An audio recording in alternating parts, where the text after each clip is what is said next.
करेंगे। इसके लिए आदरणीय कुंवर सत्यपाल सिंह जी। धन्यवाद। किसी ने लिखा है कि जब टूटने लगे हौसले, जब टूटने लगे हौसले तो इतना याद रखना, बिना मेहनत के हासिल तक तो ताज नहीं होते। ढूंढ लेते हैं अंधेरे में मंजिलें अपनी, क्योंकि जुगनू रोशनी के मोहताज नहीं होते। माननीय राजा बुंदेला जी जो पीछे बैठे हैं हमारे, और ये जो सारा आयोजन है उसके पीछे और जो सोच है वो एक ही व्यक्ति है जो पीछे बैठे हैं, राजा बुंदेला जी। हम जिस मैदान में बैठे हैं, अशोक राठौर जी जो इस कॉलेज में उन्होंने इतना विशाल आयोजन बुंदेलखंड राज्य के लिए किया, प्रताप सिंह बुंदेला जी, एसपी सिंह जी, आश्रय सिंह जी, सोनू चौहान जी, देवेंद्र जी, मोहम्मद नईम साहब, राम प्रसाद जी, जलालदेव जी, दीपक यादव जी, विनोद वर्मा जी, विश्व किशोर जी, आप सभी माताएं, बहनें, बच्चे और साथीगण, बड़ा कठिन समय है। जब चाय पानी भी बटला हो तो वो भाषण देना बड़ा कठिन समय होता है।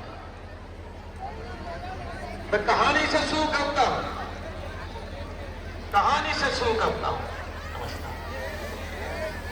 युधिष्ठिर का राजस्व यज्ञ था। ले लो, पीछे वाली ले लो, पीछे वाली ले लो। युधिष्ठिर ने यज्ञ किया तो ऐसे में शिशुपाल ने खड़े होकर भगवान कृष्ण को गालियां देना शुरू कर दी। और जब 100 गालियां हो गई, भगवान ने शिशुपाल का वध कर दिया। तो इस वध करने के बाद राजा भयभीत हो गए और युधिष्ठिर खड़े हुए और उन्होंने कहा कि अभी जो शिशुपाल का वध हो, इससे राजा भयभीत न हो। शिशुपाल नरेश जो थे वो चेदी के राजा थे, और चेदी जो बुंदेलखंड है उसको महाभारत काल में चेदी कहते थे। चेदी स्वतंत्र राज्य था, तो स्वतंत्र राज्य रहेगा। मैंने ये कहानी ये सुनाई ये बताने के लिए कि महाभारत काल में जब 16 महाजनपद थे, तब बुंदेलखंड अपने आप में एक अलग राज्य था जिसका नाम चेदी था। भगवान राम अपने वनवास में 11.5 साल बुंदेलखंड में रहे। यानी जब भी मानव सभ्यता का विकास हुआ होगा, धरती पे आदमियों ने रहना शुरू किया होगा, वो दिन था कि तब से बुंदेलखंड अस्तित्व में है। ये नया नहीं है। तो आज हम सब जो बड़े हैं वो और जो बच्चे हैं वो, हम बैठे इसलिए हैं कि हम उस बुंदेलखंड के लिए बात करें जो भगवान राम के जमाने में था, जो भगवान कृष्ण के जमाने में था। उस बुंदेलखंड की बात करें जो मौर्याज के चंद्रगुप्त मौर्य के शासनकाल में था, जो शुंग शासनकाल में था, नागोके में था, वाकाटक में था, गुर्जर, तितिहार, चंदेलाज, चंदेलों का शासन रहा, मुगलों का रहा, फिर छत्रसाल चंपक आए और छत्रसाल आए। जब इसको तमाम नामों से गुजरते हुए हम बुंदेलखंड कहने लगे, ये बुंदेलखंड बना। बुंदेलों के बाद मराठा आए, और मराठों के बाद जो लोग भी इतिहास पढ़ते हो, 1802 में संधि हुई मराठों में और अंग्रेजों में, और पूरा बुंदेलखंड अंग्रेजों को मिल गया। अंग्रेजों ने यहां एजेंसी बनाई, बुंदेलखंड एजेंसी, और बुंदेलखंड एजेंसी के अंदर 14 छोटे छोटे राज्य थे जो बुंदेलखंड के राज्य थे, और अंग्रेजों का अधिकारी नौगांव में बैठता था जो इन 3400 राजाओं और अपनी अंग्रेज सरकार के बीच में तालमेल बैठाता था। तो हमने बच्चों ये बताने की कोशिश की कि बुंदेलखंड नया नहीं है, बुंदेलखंड राम के जमाने से लेके था और अब तक है। देश आजाद हुआ। देश आजाद होने के बाद अंग्रेजों ने ये प्रस्ताव पारित कर लिया अपने लंदन में कि हम अब भारत को स्वतंत्र करते हैं, तो जो राजा चाहे वो भारत में रहे, जो चाहे पाकिस्तान चले जाए, वो जो चाहे जो स्वतंत्र रहे। तो ये जितने ये जो हिंदुस्तान की रियासतें थी ये शामिल हो गई और बुंदेलखंड के 34 राजाओं ने इस शर्त के साथ संधि की कि हम अपने राज्य तो भारत सरकार को देंगे, लेकिन इसका नाम बुंदेलखंड होना चाहिए। तो 12 मार्च 1948, सुनो तुम लोग सुनो, 12 मार्च 1948 उन राजाओं और भारत सरकार के बीच में संधि हुई और उस संधि के बाद बुंदेलखंड राज्य बना, जिसके पहले मुख्यमंत्री कामता प्रसाद सक्सेना बने और राजधानी नौगांव बनी। ये बात अब तक न पता हो तो आप जानो, ये हमने भगवान राम से लेकर वर्तमान तक बताया।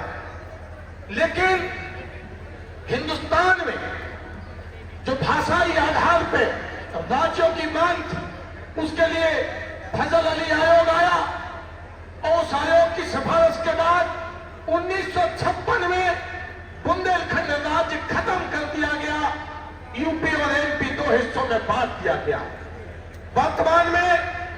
वर्तमान में बुंदेलखंड में 14 जिले सरकार मानती है। उत्तर प्रदेश के झांसी, जालौन, ललितपुर, बांदा, हमीरपुर, महोबा, चित्रकूट, मध्य प्रदेश के 7 जिले सागर, पन्ना, दमोह, टीकमगढ़, छतरपुर, निवाड़ी और दतिया, ये 14 जिले जिसके पूरब में और पूरब, पश्चिम, उत्तर, दक्षिण हमारा, पूरब में के नदी हमारी सीमा रेखा बनाती है, पश्चिम में बेतवा और पहुंच, उत्तर में यमुना और दक्षिण में मध्य प्रदेश है। ये बुंदेलखंड का सीमांकन हमारा जमीन पर है। बुंदेलखंड 2011 की जनगणना से 1,83,34,753 की जनसंख्या है। हम छोटे नहीं हैं, हम छोटे कतई नहीं हैं। हिंदुस्तान में जो राज्य बनाने का मानक है उसके अनुसार जनसंख्या से हम हिंदुस्तान के 19वें नंबर के राज्य होते हैं। जमीन हम पे 70,592 वर्ग किलोमीटर है और इस जमीन के लिहाज से हम हिंदुस्तान के 18वें नंबर के राज्य होते हैं। लेकिन भारत की सरकारों ने ये धोखा दिया हमारे साथ कि जो 1956 में जो 14 राज्य बनाए गए, 1956 में तुम सुनना, ये जो बैठे हो यहाँ अपना समय दे रहे हो, ये इसलिए कि सुनना है, नहीं सुनोगे तो तुम्हें भी कोई नहीं सुनेगा कभी। इसलिए सुनो कि 1956 में 14 राज्य थे, आज वो राज्य 36 कैसे हो गए? अगर वो राज्य 36 हो गए तो बुंदेलखंड क्यों नहीं बनाया गया? बुंदेलखंड क्यों नहीं बनाया आपने? लिहाजा हम विकास की दौड़ में पिछड़ गए।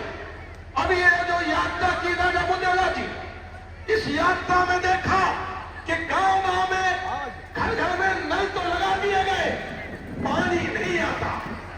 गांव में नल लगा है लेकिन पानी नहीं आता है। बहुत से गांव जहां सिंचाई का कोई साधन नहीं है, पीने के लिए पानी नहीं है, बिजली हम बनाते हैं।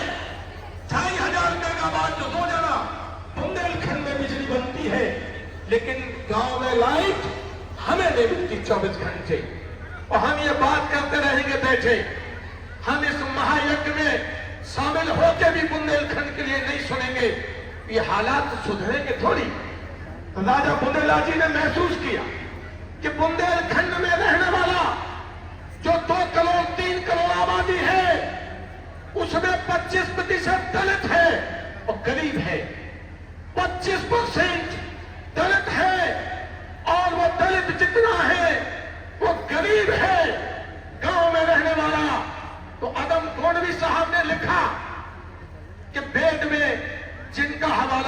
हाशिए पर भी नहीं, वेद में जिनका हवाला हाशिए पर भी नहीं, बेअभागे आस्था विश्वास लेकर क्या करें? और लोक रंजन हो जहां शंभुक वध की आड़ में, उस घृणित व्यवस्था का इतिहास लेके क्या करें? तो हम ये व्यवस्था जिसमें कहते हो कि राम राज्य होगा, उस राम राज्य में अब राम के जमाने में जरूर शंभुक मर गया होगा, लेकिन राजा बुंदेले का ये लक्ष्य है आज कोई दलित, कोई गरीब शंभुक की तरह मारा ना जाए। उन दलितों के लिए, उनके उत्थान के लिए, गरीबों के उत्थान के लिए बुंदेलखंड राज्य बनाना होगा। और राज्य आप बनाओगे राज्य, तब ये राज्य बनेगा। ये हमारी संस्कृति कि यहां चंदेलों ने मंदिर बनाए, भगवान राम यहां रहे, यहां महाभारत कालपी में लिखी गई। तो ये जालौन के लोगों, तुम लोगों को तो बहुत अफसोस होगा जान के कि जो पूरे बुंदेलखंड का पर कैपिटा है ना, 1 साल की इनकम, जालौन पूरे बुंदेलखंड में सबसे पीछा है। हम कल देखे गांव में नौजवान भी था, पढ़ा लिखा BA पास, गांव में खड़ा है, 33,988 रुपए ये जालौन का पर कैपिटा इनकम है। 33,988 रुपए तुम्हारे पिताजी 1 साल में कमाते हैं। और जब तुम पढ़ लिख के इंटर करने के बाद BEd करने जाओगे, तुम्हें एक बार में 58,000 रुपए फीस देनी होगी। ये फीस तुम्हारे पिताजी नहीं दे पाएंगे। कैसे हम निकलेंगे? किससे कहें कि पैर के कांटे निकाल दो? कौन आएगा हमारे पैर के कांटे निकालने के लिए? पीछे बंधे हैं, पकड़ते हैं सफर। किससे कहें कि पैर के कांटे निकाल दो? कांटे निकालने आया है, पीछे बैठा है राजा बुंदेला नाम है, वो कांटे निकालने आया बुंदेलखंड के, तुम लोगों के भविष्य के लिए। कि बुंदेलखंड बनेगा तो राजधानी कहीं बुंदेलखंड में होगी, बुंदेलखंड बनेगा तो विधायक आप ऐसे कोई होगा, और बुंदेलखंड बनेगा तो मंत्रिमंडल बैठ के तय करेगा कि बुंदेलखंड में क्या विकास होना चाहिए।